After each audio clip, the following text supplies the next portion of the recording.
Balikan muna natin ang iba pang detalye kaugnay sa dalawang impeachment complaint laban kay Vice President Sara Duterte.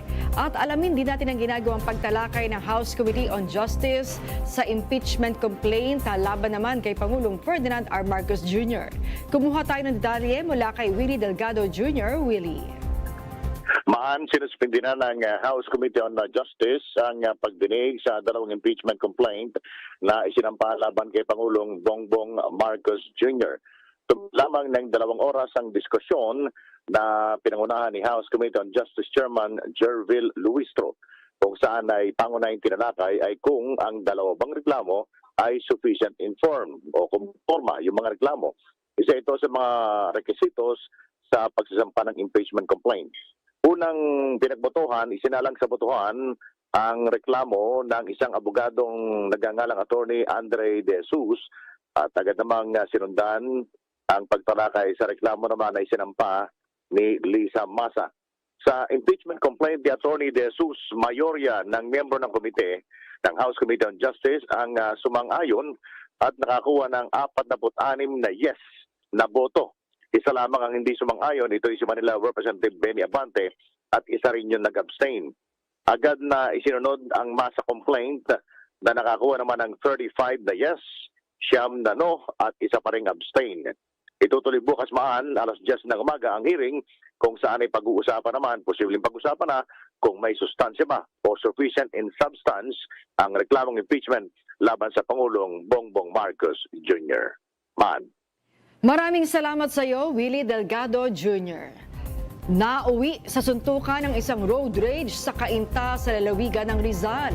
Knockout ang isa sa kanila na tinulungan naman ang kanyang nakaalitan na maigilid nang tumumba sa gitna ng kalsada. Sa detalye, nasa linya ng telepono si JM Pineda. JM? Yes, viral nga sa social media ngayon ang road rage na nangyari sa Cainta, Rizal, kung saan 2 motorista nga ang nagpang-abot sa may junction na roads. Ayon sa uploader ng video ay nanguna nga daw dito yung taong nakaubad dito sa may video, kung saan naglabas pa ito ng baseball bat at hinahamon ng suntukan ng nakaaway niya.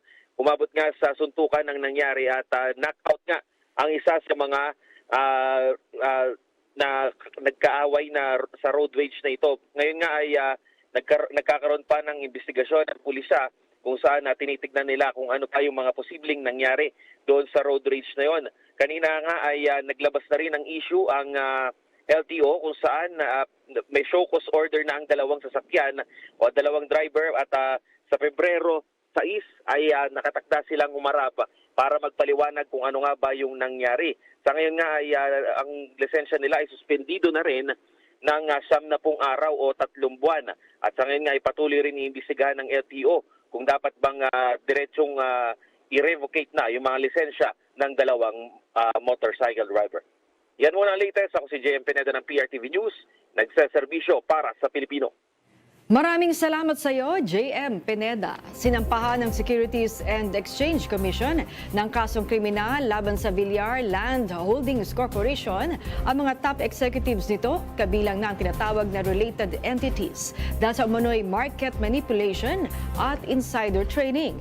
Sa reklamong inihain sa Justice Department noong January 30, sinabi ng SEC na nilabag ng kumpanya ang Securities Regulation Code sa mga tinatawag na misleading disclosures na siyang nakaapekto sa presyo at nakapanloko sa publiko. Kabilang sa inireklamo sina Manuel Villar Jr., ang chairman ng kumpanya, dating Senadora Cynthia Villar, ang kanilang mga anak na sina Manuel, Paulo, Camille at Mark. May ilang independent directors na kasama sa sentro ng investigasyon ang umano'y massive discrepancy sa Villar Land 2024 financial reporting. Una sila nagsabi na mayroong 1.33 trillion pesos na assets at net income na 999.72 billion pesos. Pero sa isang external audit, nasa 35.7 billion pesos lang ang assets ng Villar Group. Samantala, isang kakaibang eksena ang nangyari sa isang heavyweight boxing match sa Madison Square Garden sa Amerika. Sa pambihirang wardrobe malfunction, tila na knockout ang toupee o yung wig na suot ni Jarrell Miller sa gitna ng kanyang laban kay Kingsley Ibe. Nangyari ito sa gitna ng mainit na mga suntok na ibinibigay ni Ibe kay Miller kung saan na-uppercut si Miller. At sa pag-angat ng kanyang ulo ay kita ang unti-unting pag-angat din ng kanyang toupee. Tinanggal niya na ito at kalaunan ay nanalo pa rin sa laban sa pamamagitan ng split decision.